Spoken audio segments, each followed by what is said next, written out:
Bueno, en principio quiero agradecer al seminario que haya tomado la propuesta que oportunamente realicé a comienzos de año para la discusión de este nuevo trabajo de la doctora Vania Markarian, que a continuación paso a presentar.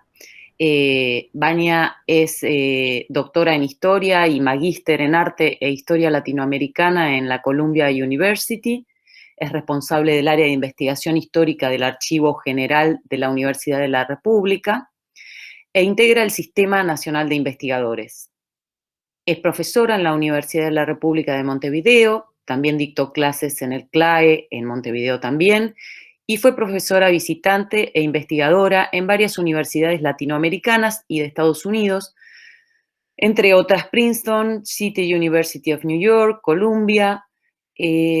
Actualmente es responsable del área de investigación histórica del, como decía, del Archivo General de la UDELAR, y entre sus muchas publicaciones se destacan Idos y recién llegados, La izquierda uruguaya en el exilio y las redes transnacionales de derechos humanos, 1967-1984, producto de su tesis doctoral, publicado previamente en inglés por Routledge en 2005, y el 68 uruguayo, el movimiento estudiantil entre Molotovs y Música Beat, también publicado en inglés por University of California Press. La reunión que nos convoca hoy tiene como objetivo discutir y conversar sobre el reciente libro de Vania Markarian, aparecido en los últimos meses del año 2020 en Montevideo por la editorial Debate, titulado Universidad, Revolución y Dólares.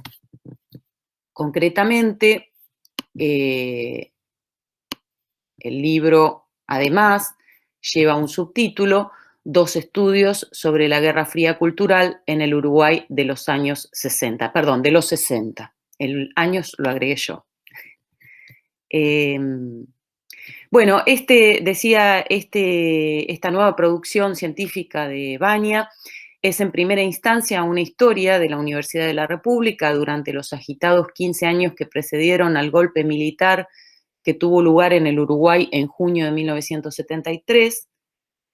Si las historias previas de la UDELAR se habían concentrado en los procesos que llevaron al logro del cogobierno y la autonomía, el presente trabajo de Vania explora cómo se afianzó esa meta alcanzada y cómo se consolidó la estructura que actualmente conserva la universidad, de la que ella forma hoy parte, ¿no es cierto? Pero lleva adelante su objeto no bajo la forma de una historia institucional clásica, sino que, como su título provocativo lo sugiere, pone el foco en los debates que tuvieron lugar en el Uruguay en la década del 60 sobre las fuentes del financiamiento externo a investigación superior. Debates que excedieron ampliamente el ámbito universitario, proyectándose sobre el cada vez más polarizado campo intelectual uruguayo e imbricándose con procesos concomitantes que acontecían en América Latina, como el proyecto Camelot en Chile o el proyecto Marginalidad en la Argentina. En este sentido, Universidad, Revolución y Dólares se inscribe con pleno derecho en los estudios recientes sobre la Guerra Fría cultural en América Latina. Dos tesis fuertes atraviesan la narrativa del trabajo. Por una parte, la autora sostiene que la politización de los debates impulsados por sectores estudiantiles e intelectuales, podemos agregar antiimperialistas, ayudó a la definición de políticas científicas, la institucionalización de diferentes disciplinas y la articulación de proyectos globales de reforma universitaria, y por otra, que estos debates cimentaron un programa más o menos articulado de cambio social gracias al acercamiento de diversas tradiciones y generaciones de militantes de izquierda. Más allá del ámbito universitario, sugiere además que estos debates contribuyeron a la unificación de esa izquierda en la coalición del Frente Amplio para las elecciones de 1971. Bueno, todos leyeron la introducción del libro de Vania, así que voy a dejarle la palabra a Vania. Así que bueno, bienvenida Vania, muchas gracias por acompañarnos. Así que gracias primero eso a Elizabeth, a Karina y también a Mateus que hizo toda la logística y me fue comunicando cómo iba a ser este momento. Como decía Karina, acá está mi libro, se los muestro que existe de verdad, que no es una ilusión en la web, está en papel, pero pues también se puede comprar por ebook, así que aprovecho y hago la propaganda en Amazon, que es como se compra. Para no repetir las cosas que dijo Karina con una presentación de la introducción, que además ustedes leyeron, me gustaría contarles dos asuntos como de la cocina de la investigación, si se quiere, que me parece que pueden ayudar a entender cómo se armó este trabajo. El primero tiene que ver con lo que a mí me parece que es lo primero que ocurre en la operación historiográfica, ¿no? Cómo uno llega a un tema, a unas preguntas, a unos intereses, que tiene que ver siempre, me parece a mí, o es mi experiencia por lo menos, con ciertas incomodidades que uno siente con respecto a él o los campos de estudios donde uno se ubica uno mismo y ubica sus investigaciones, ¿no? Ahí en la introducción hago brevemente eso. Para mí es particularmente importante porque también tiene que ver con cómo yo me cuento, cómo he ido armando mi trayectoria como historiadora, ¿no? Yo venía, como digo ahí, del campo de estudios del pasado reciente. Como dijo Karina, mi tesis de doctorado es sobre las izquierdas uruguayas en el exilio. Ahí analizo los cambios de estas izquierdas, por un lado de la revolución a los derechos humanos, pero también entre concepciones de la militancia, que podríamos definir como, para mí, la relación entre cuerpo y política, de una concepción de la militancia donde el cuerpo se pone en la línea para defender a las ideas, ¿no? La militancia revolucionaria, y esto hacía a estas personas héroes y mártires de la revolución, así se concebían, a una militancia donde las ideas están al servicio de proteger la integridad física de los cuerpos de los militantes, como es el discurso de los derechos humanos.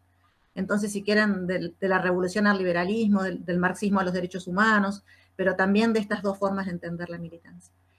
Y bueno, y ahí me empecé a preguntar, estos héroes y mártires de la revolución, que eran jóvenes de los 60, ¿no? La generación que había emergido de la escena pública, la política, en América Latina, en todos nuestros países en los años 60, quienes habían sido en los 60 en tiempos de difusión de la cultura juvenil de alcance global. De ahí viene Mi 68 Uruguayo, que es un libro que intenta cruzar fuertemente cultura y política, que intenta mostrarlos en eso, en la adopción creativa de pautas culturales para redefinir sus identidades políticas. Discuto ahí bastante con las ideas de vieja y nueva izquierda, de revolución y reformismo, con estos clivajes que fueron marcando ese campo de estudios.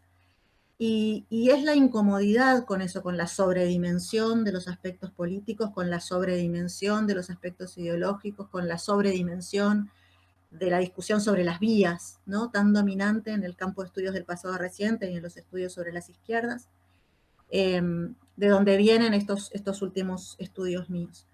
Eso se cruza, y esto tiene que ver con la historia laboral mía, ¿no? Con que yo volví de Estados Unidos y me inserté a trabajar en el Archivo General de la Universidad de la República, y ahí empezamos a definir qué podría querer decir hacer historia de la Universidad de la República en un sentido un poco más amplio que la historia institucional. Y nuestro encuentro de nuevo con la gente de la Universidad Nacional de Quilmes y del CEDINSI, en ese sentido de redefinir la historia intelectual, fue importante, de definir esto como historia intelectual, digamos, ¿no? De lo que hacíamos nosotros era historia intelectual.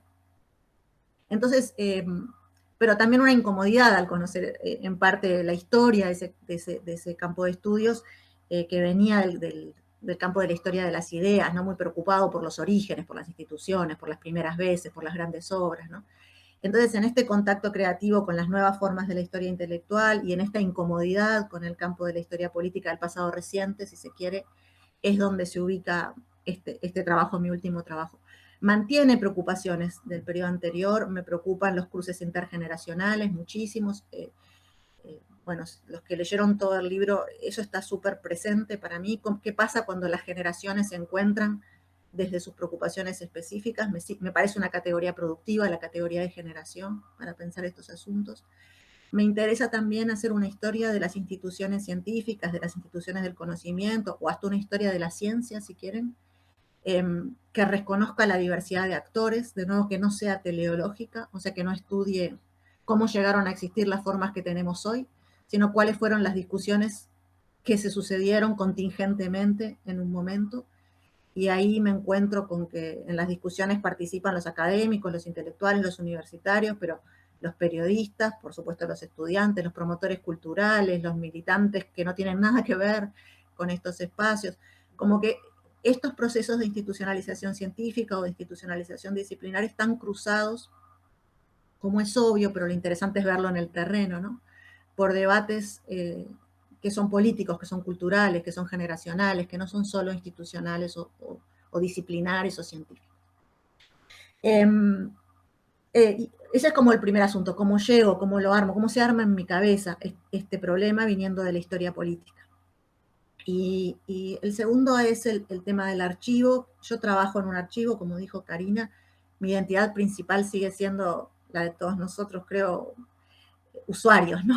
Del lado de afuera del mostrador, pero tengo una identidad bastante fuerte de archivera. Hace más de 15 años que trabajo preservando y sirviendo documentación en el archivo de la Universidad de la República.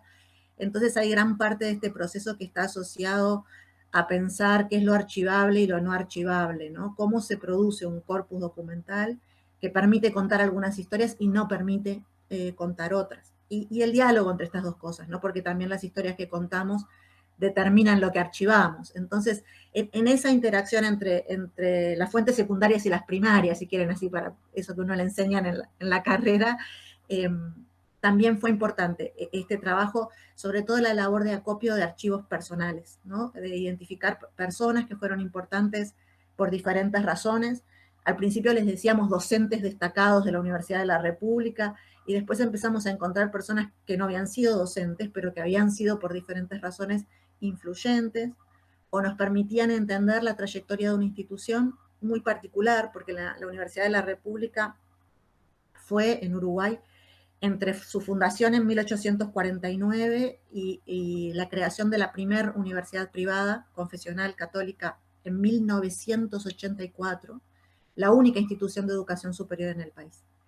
Entonces ha sido muy central en la vida intelectual, social, política, cultural de Uruguay, y construir un acervo que diera cuenta de esa diversidad también fue un desafío. Bueno, y así se armó este libro que tiene, como dijo Karina, un título provocativo. Me parece que eso siempre ayuda a que la gente lo lea. Después, gran parte de la actividad de discusión y de difusión de mis libros termina siendo sobre por qué le pusiste ese título que no es lo que dice adentro, ¿no? ¿Dónde está la revolución? ¿Dónde están los dólares? Pero bueno, me parece que eso también es entretenido para discutir un texto. Porque el texto tiene una operación narrativa de la que también así en un ámbito de investigación me gusta hablar. El texto elige de modo relativamente arbitrario dos discusiones para mostrar todo esto de lo que vengo hablando. Una en el campo de las ciencias básicas, adentro de la Facultad de Ingeniería, y otra en el campo de las ciencias sociales, en realidad sobre el impacto del Congreso por la Libertad de la Cultura en este campo incipiente de institucionalización disciplinar de las ciencias sociales. Esa es la opción como narrativa. Cuento, van en paralelo en el tiempo, arrancan los dos en el 65 y llegan los dos hasta el golpe de Estado y la intervención de la universidad en el año 73, como capas o espacios más o menos simultáneos donde se van produciendo estos debates. Me permite también explorar, cuando hago la presentación del libro en general, ahora porque Karina ya lo presentó y ustedes lo leyeron, pero en general yo digo dos y dos campos de estudio, dos polémicas, dos afirmaciones que se pretenden desafiantes, ¿no? Que son las que dijo Karina. Me parece que la elección de estas dos polémicas, que las elegí en realidad porque son dos discusiones sobre recepción de fondos extranjeros para la financiación de la actividad científica que pasaron a la escena pública, que nos quedaron encerradas en la institución, pero me permiten visualizar también diferentes procesos de institucionalización disciplinar y sobre todo, esto es lo que más me interesa, de conformación de posibles alianzas para llevar adelante una propuesta, un programa de modernización o de reforma de las instituciones académicas.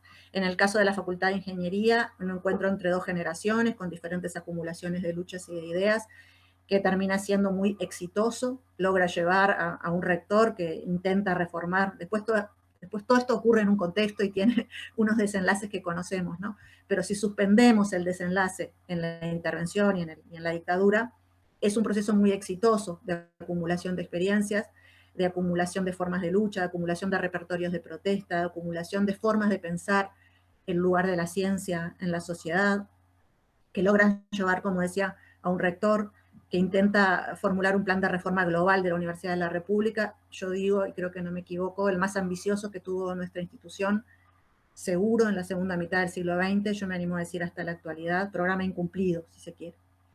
Y en el segundo caso, en el de las ciencias sociales, muestro algo casi lo contrario, ¿no? Como estas discusiones sobre financiación externa, como los cismas provocados por las diferencias entre desarrollismo y imperialismo, generan grietas imposibles de salvar dentro de quienes están de acuerdo en que hay que modernizar, institucionalizar, disciplinar el cultivo de las ciencias sociales en la Universidad de la República. La historia no tiene un final exitoso en este sentido, más allá de lo que pasa luego en la dictadura, en su misma coyuntura. Hay una división entre generaciones, una división entre posiciones políticas y posiciones también epistemológicas, digamos, sobre qué quería decir estudiar lo social en los 60 en América Latina. Así que bueno, ese es un poco el planteo del libro. A mí me gusta decir que todos nosotros hacemos estudios de casos, de asuntos chicos. Yo además estoy de Uruguay, que es muy chico y poco importante geopolíticamente, pero me gusta decir, como cualquier persona que estudie cualquier proceso más o menos micro, en mi caso la escala es nacional, ¿no? Y transnacional, si se quiere, pero incluso en procesos micro me gusta decir que uno puede mirar el universo en ese universo de relaciones, y también que de los estudios que hacemos surgen precauciones analíticas que son importantes para ver otros casos, ¿no? Que si uno observa un proceso donde los sistemas de alianza, la relación entre política y ciencia, se mueven de un modo particular, esto sirva para mirar otros procesos que muchas veces se generalizan, ¿no? Y entonces de ahí mis dos afirmaciones. Por un lado, que la radicalización política, de modo contraintuitivo, si se quiere, aunque ya hay estudios bastante sobre este tema, no estoy renovando nada, pero es contraintuitivo, pueden coadyuvar en coyunturas específicas a los procesos de institucionalización disciplinaria y de reforma académica. Y la segunda, más local, si se quiere, tiene que ver con que estos procesos de discusión sobre asuntos aparentemente tan alejados de la agenda principal de las izquierdas del momento, para mí contribuyeron a los tipos de alianzas y de acercamientos que en el caso uruguayo permitieron la acumulación y la formación, en particular del Frente Amplio en el año 71, que es el mismo Frente Amplio que existe hasta hoy y que gobernó hasta hace 2 años, o sea que tiene, más allá de sus enormes cambios políticos, ideológicos, lo que se quiera, una continuidad que es una marca distintiva del proceso político uruguayo y que para mí requiere todavía explicación. Con esto quiero decir que si estudiamos a las izquierdas nuevas y viejas de los 60, pensando siempre en sus cismas, en lo que no estuvieron de acuerdo, en lo que las hizo pelearse, es difícil explicar un proceso de acumulación como el que ocurre acá. Entonces, bueno, el libro también busca, al igual que el 68, para mí, que el libro mío sobre el 68, indagar un poco en cuáles fueron los momentos concretos, las instancias de lucha, de debate concretos, en que más allá de estas enormes diferencias político-ideológicas que tenían las izquierdas del momento, lograron acordar, hacer coalición. ¿Cómo se hace una coalición? Es la pregunta. Creo además que es una pregunta relevante para nuestra coyuntura política, esto para traer el tema al presente. El libro ha tenido unas derivaciones, en parte porque se publicó en pandemia y como la ciencia, los científicos adquirieron un papel político muy fuerte, ¿no? En nuestras escenas públicas, a veces opinando contra el poder político, a veces apoyando iniciativas del poder político, pero muy mezclados, digamos, con las decisiones políticas. Esta discusión sobre cómo se financia la ciencia tiene una importancia. Pero para mí tiene también, en esta coyuntura muy complicada a nivel político estrictamente, eso, un interés de pensar cómo se arman coaliciones para llevar adelante programas, cómo se arman coaliciones cuando no estamos de acuerdo en un montón de cosas, ese es el desafío de la coalición, ¿no?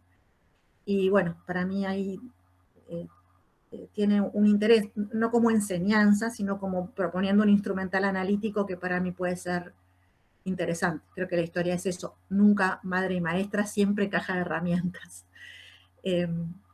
Y bueno, el libro está hecho, obviamente, con esas preocupaciones en la cabeza, porque la historia se hace siempre desde el presente, desde quienes somos. Por eso les contaba eso, la trastienda, que me parece que puede ayudar a la discusión. Yo me quedaría por acá y los escucho y vamos dialogando, que me parece lo más interesante. Muchas gracias, Vania. Muy buena la presentación y muy necesaria además para entender después cómo está armado el libro y por qué tomaste determinadas decisiones que hicieron de este trabajo un determinado recorrido y que no eligió otro.